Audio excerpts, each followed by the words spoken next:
Okay. So now that we have examined the Kiwi flavor of good software engineering, or at least what quite a lot of us believe that is the way, we are going to be looking at another aspect that is an integral part of building anything, well, building software anyway, and that is DevOps. And when we're looking for a DevOps speaker, our next speaker came at the top of Aaron's list. He was like the first name. And we're like, fine, Aaron, if you feel so strongly about this, we're going to meet this person and we're going to get through it. And we met him and decided, yep, in that first meeting, we're definitely getting him on board. And so here he is. I will let him introduce himself, but please welcome Geer, the Cloud Platforms Engineering Practice Lead at Provoke. All right. Hello. Test 1, 2. Test 1, 2. Am I on? Can you hear me? Can you hear me? Ah, very good. Very good. Welcome to New Zealand Tech Rally. This is pretty exciting. First conference. So I just finished my degree here at Vic Uni, and there's pretty much one guarantee in the world, and that's if you've got to be here in this classroom on a Friday or a Saturday, it will be incredibly sunny outside, and it will be really, really quite nice. Which begs the question, how do these plants stay green? Today I want to talk to you about my experiences over the last 7 years with DevOps here in New Zealand. And I think, when we go through this discussion, I'm going to echo a lot of the things that Katrina has aptly put, because my experiences kind of span the gamut, if you will. The talk is called One DevOps Does Not Get All, and there's a pun there. Anybody identify the pun? The pun is get. Now, some of you might think that's because I might be a cantankerous old man, but actually it's about versions, right? So Git is a version control system, and we have different versions of how organizations implement DevOps, right? Now, some of you might be looking at that picture going, what is going on here?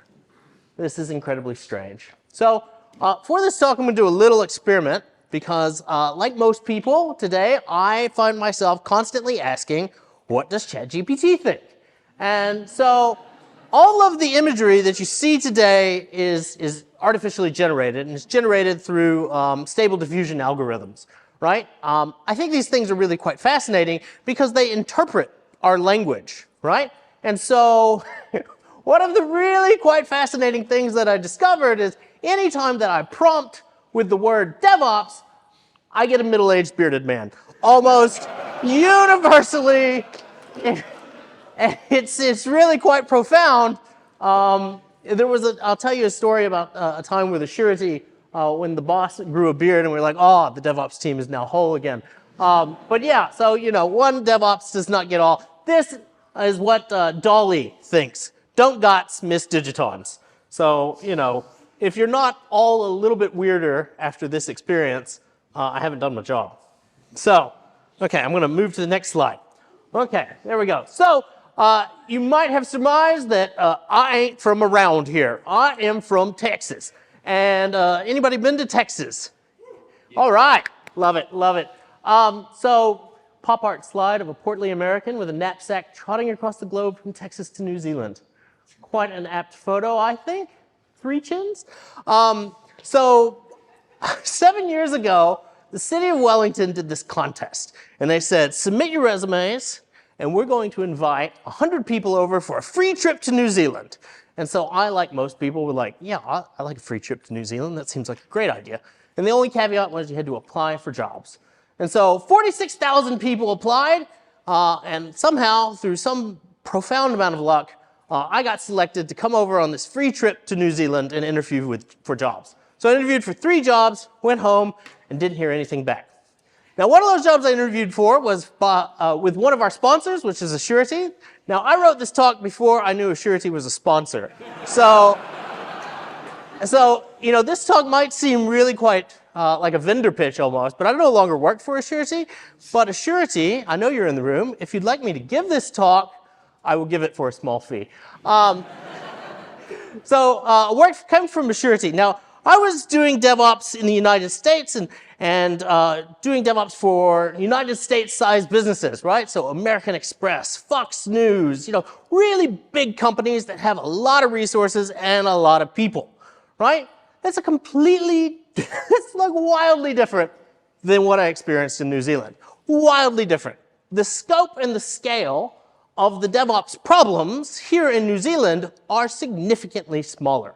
We are dealing with much, much smaller systems and much, much smaller people, right? Not shorter. That didn't come out right. The number of people is less, right? You just don't have as many folks to actually work on these systems, right? So, quite a significant difference. And so Assurity, got me into a lot of different places that were attempting to implement DevOps in a variety of different ways.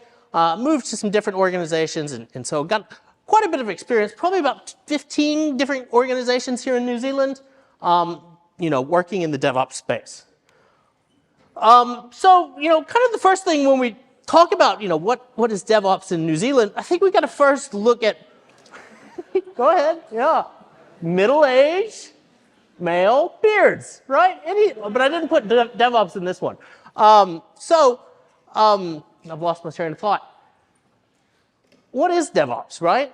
There are so many different definitions of this concept. Is it continuous integration? Is it continuous testing? Is it continuous delivery?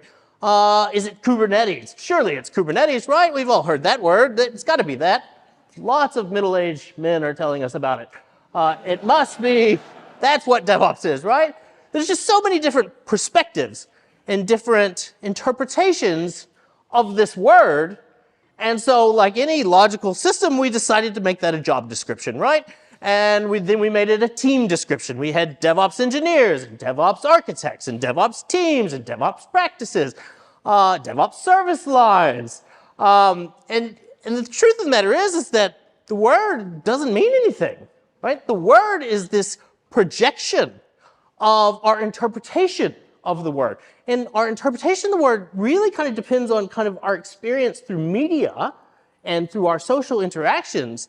It really is quite meaningless. And so to give somebody a job description, you're now a DevOps engineer, there's no telling what they're going to do. There's absolutely no telling what the reality is going to happen, right? The truth of the matter is DevOps started as this idea that, and this is back in 2006, you had development teams who wrote code, and then you had operations teams who operated that code in production, right? And so development teams wanted to push that code out, and so they wanted change, and the operation teams were like, no, too much risk, we're going to slow things down, right? And so there was this tension between new features and stability, right? And so there was this guy, Patrick Dubois, also known as the godfather of DevOps, and a guy named Andrew Shafer, who's the CTO of Pivotal, which is another big US company, platform type thing. They decided, we're going to do a talk or a little conference thing called hashtag DevOps. And so DevOps, quite literally,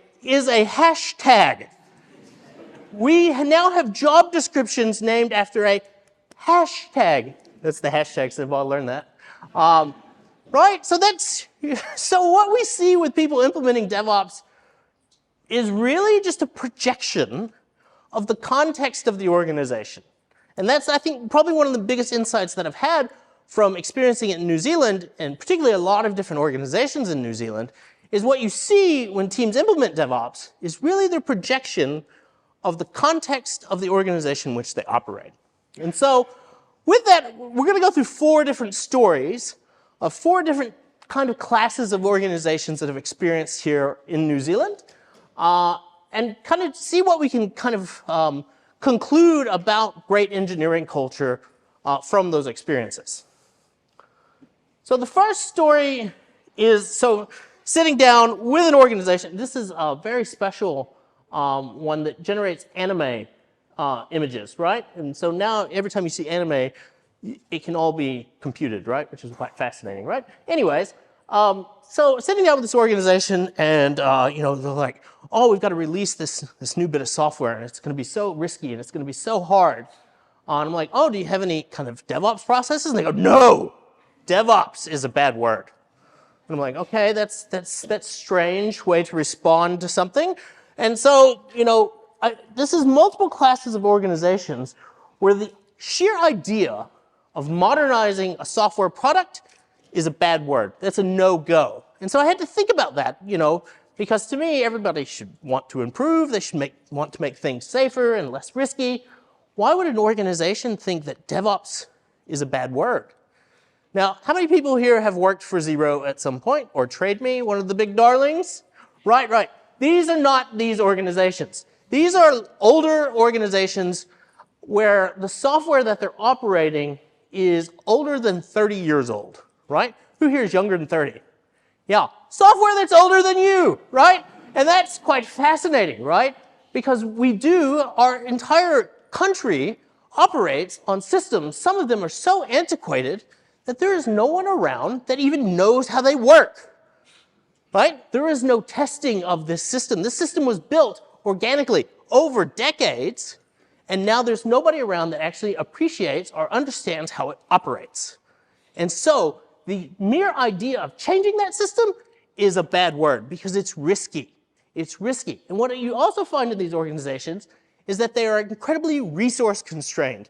And when I say resource constrained, I don't mean resource like money or resource like people. If you ever call resources people, don't do it. People are people.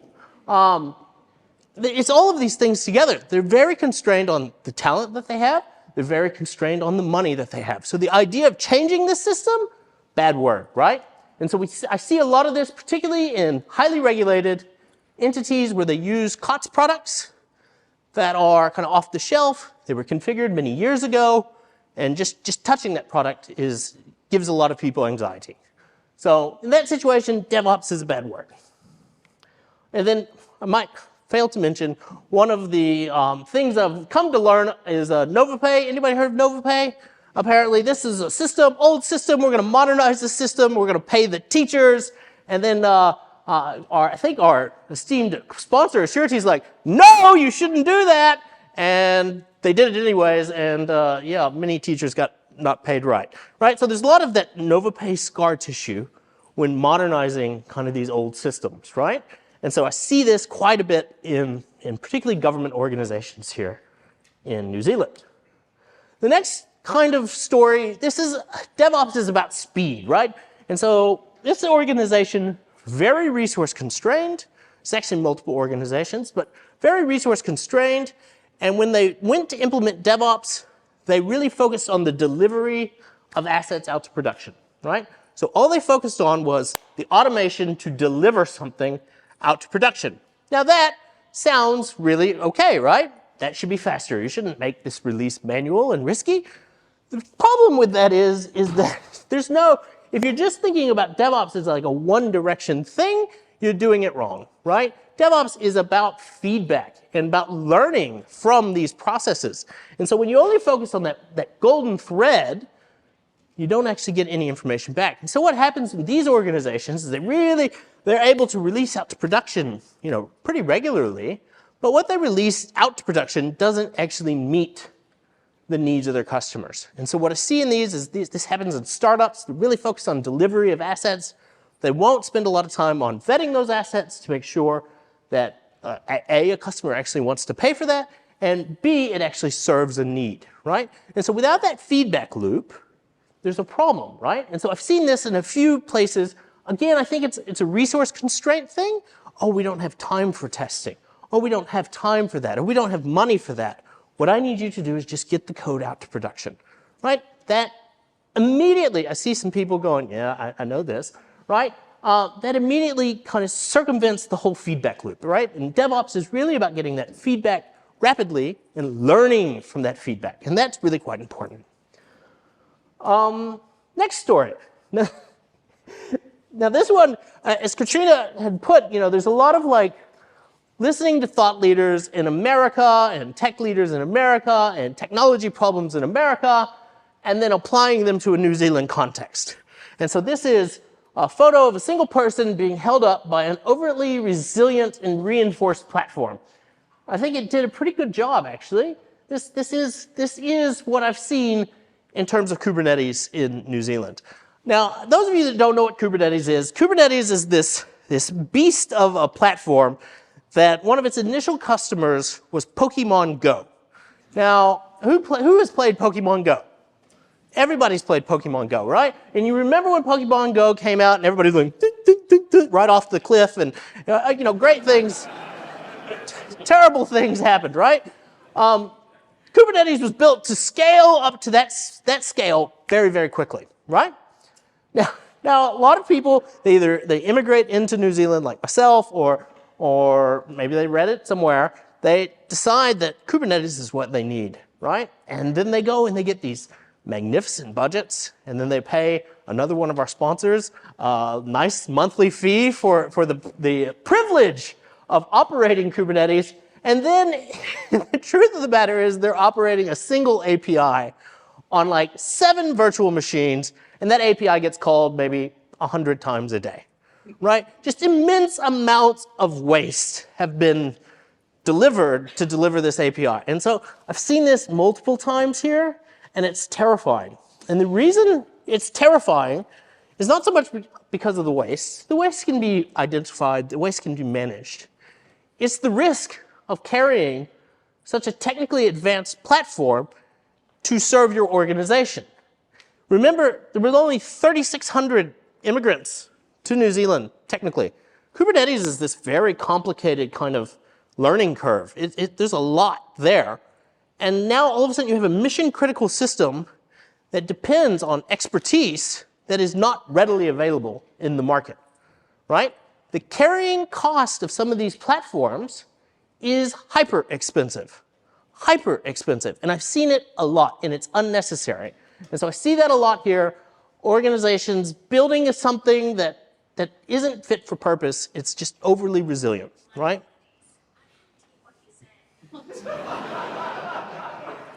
Would you like me to speak up? I can be a louder American.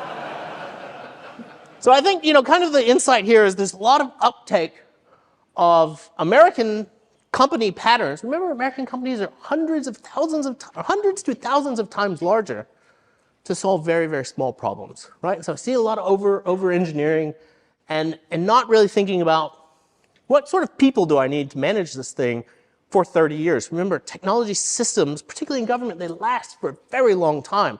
So to maintain that that knowledge capital in an organization can be very, very expensive for something very complicated like Kubernetes.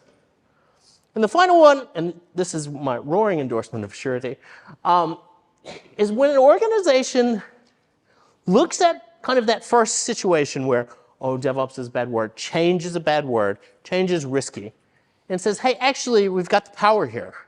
We can make this change safe. And so this is DevOps is about safety. When organizations focus on the safety of the systems that they're building, not only of the functionality of the system, but the safety of the users of the system, but also the safety of the people that are contributing to that system. When they focus on that safety, you get all this magic from DevOps. And that safety just is fundamental. And I think if we were to look at Kiwi culture, and particularly here in Wellington for sure, safety is kind of like a core Kiwi value. Safety is something that you see in every kind of building construct, every kind of, you think about our COVID response was incredibly safety focused, right? I think it's a core Kiwi value. And when I see organizations taking DevOps as a safety problem, and in particular a quality problem, they're able to move a lot faster. I'm going to give you an example. In this example, I think this is a public case study, so I can talk about this, right? Assurity was contracted to do the IRD tax system rollout. Now, tax system, very complicated system. And if it goes wrong, what happens? Revolutions happen, right? Like if it goes wrong, bad things can happen. I don't know if you've seen what happens in America if, the president just starts rowing really loudly. But if the tax system goes wrong, oh God, help us all, right? And so IRD spent a lot of resources on making sure that the tax system was safe. And keep in mind, there's a lot of KiwiSaver providers out here, right? So this system had to integrate with a whole bunch of different organizations on go live day, right? And so they spent resources on focusing on making that safe for everybody participating in the ecosystem. What was the result? The BT program finished ahead of time, under budget. It was a roaring success, right? And we now have one of the best tax systems in the world. Now, I don't know if you've ever done taxes for America, but it's a terrible experience. It costs me $600 to do every year. I've got to have a professional do it, and I don't get any money back. Here, it's done all automatically, all for me. Investments, tax thing, and that's all because when they implemented it, I know we were kind of bad-mouthing the leadership team, but for all their woes, they did focus on the right thing when implementing that solution. They focused on the safety and the quality of the solution. And as a result, things moved faster. Things moved better. And so that, I think, takeaway there, if I see these types of scenarios, safety really leads to this emergent property of DevOps. So some takeaways here. I think, number one, technology systems are techno-social systems. And in the United States, it's very easy to forget the social aspect of the technology systems we implement. And the reason it's very easy to forget those things is because it's huge scale, right? Huge scale. And part of the huge scale is that readily available talent. So in the United States, we can really kind of treat people like cogs in a wheel. You can't do that here, right? When you build a technology system, you're building a social system that will last for many years, right? And so being able to onboard to that system, learn how to wield that system, learn how to change that system, learn how to own and operate that system efficiently, those are all social problems. Those are all social knowledge that has to be transferred between different owners of the system, right? And so when we implement DevOps systems and we implement these fancy things, we really have to think about the people and the culture of the people that are involved in operating it. If we forget those things, then we focus on the wrong stuff, right? And particularly, I think that's probably, if I look back on all my New Zealand experiences, yeah, technology is a social problem. It's not a technical problem. It's a social problem. How to keep people engaged with this technical thing for an extended period of time. Now this is a very cool picture, eh? This is dreamlike art. I don't know what it is, but it's really quite beautiful, isn't it? Now this one, I love this. This picture is great. What is this? I don't even know what this is. The other thing that I've noticed in kind of New Zealand organizations is depending on where you're at, not in your zeros and your trade meets, but kind of in the government space, there is a lot of fear around technology. And that fear is not so much unfounded. It's again, the fear of being on the front page of the paper. I think that's one of the first things that I learned about New Zealand is, oh, you don't want to be on the front page of the paper. Which I always thought that was an apt description of the Eye of Sauron, right? The Eye of Sauron points at you, it's bad news, right? And I sense that from a lot of organizations. I think that's because there are so few people that the only people that are going to own the problem are the people there, and they don't want to own the problem. They would like to avoid a problem if at all necessary, right? Expert pilots avoid situations that require expert skill, right? It's that same kind of nuance. Expert engineers avoid situations that require expert engineering skills. It's quite simple. And so I don't think that the fear is a sign of weakness. The fear is a sign of wisdom, right? And so when I look at kind of the organizations where that fear thing is really quite big, there's some wisdom there. But if the change has to happen, then focusing on that safety problem and making it safe for people to participate in it, that's what makes the magic happen. And so I guess in the final thought here is that, all these DevOps things, this is really quite a beautiful picture. I just don't know what it is. DevOps is an emergent property of focusing on safety and quality, right? DevOps, that speed thing, that culture thing, all those kinds of concepts that we hear about DevOps, those emerge when we focus on quality and safety. And so the organizations that I've worked with that have been incredibly successful, that have moved really fast, they've really focused heavily on the quality and safety of something, and they got all the kind of tertiary effects of DevOps for free, right? And so, that's kind of the end of the conversation. I did want to mention one thing, though, and because there's something that's happening in New Zealand that I think is really quite tragic. We're being hosted by Vic Uni today. Tertiary education in New Zealand exists on international students, right? And so as a result, we're starting to see kind of us cutting professors in tertiary education. Tertiary education is the lifeblood of Wellington. And so my invitation to you all is there a way that you can participate in tertiary education here in New Zealand to keep it alive? Because it really is the knowledge capital of the society. And without it, it's not good, right? So that's my one little political statement. All right, thank you.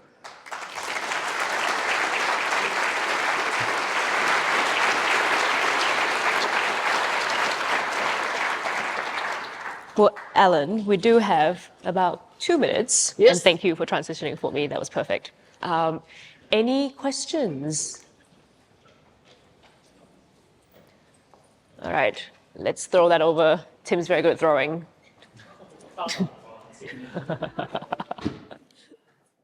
Okay. I heard you're leaving New Zealand, Alan. Putting that mic like right by your. I heard you are leaving New Zealand. Why? Thanks, Bernal. I appreciate that. I really do. So why am I leaving New Zealand? So my parents are retiring, and I don't have a family here, so I'm by myself. And my parents are getting into their mid-60s, and I'd like to spend that time actually with them instead of 12,000 kilometers away. That's why.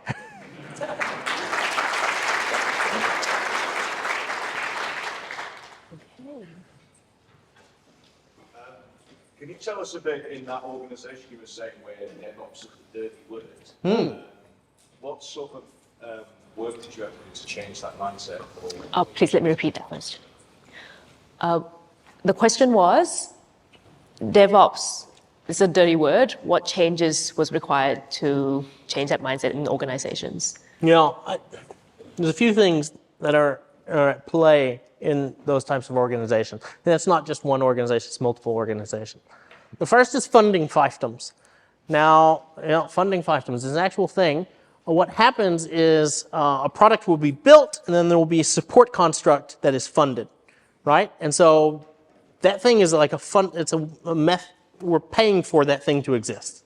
And so that funding fiefdom, if you want to change an organization with funding fiefdoms, you've got to stand up something that beside it, that's not part of that, that doesn't threaten that thing. If it threatens it, so let's say that there's an on-premises kind of data center, and then there's the cloud.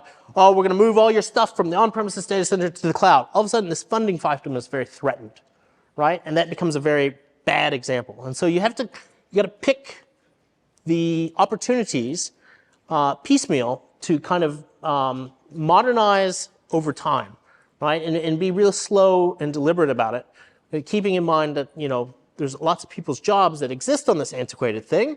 And the idea of getting rid of all that or making them learn kind of new paradigms actually does not feel safe, right? Not focusing on the safety of introducing new technologies. I think, yep. Thank you for that, Rod.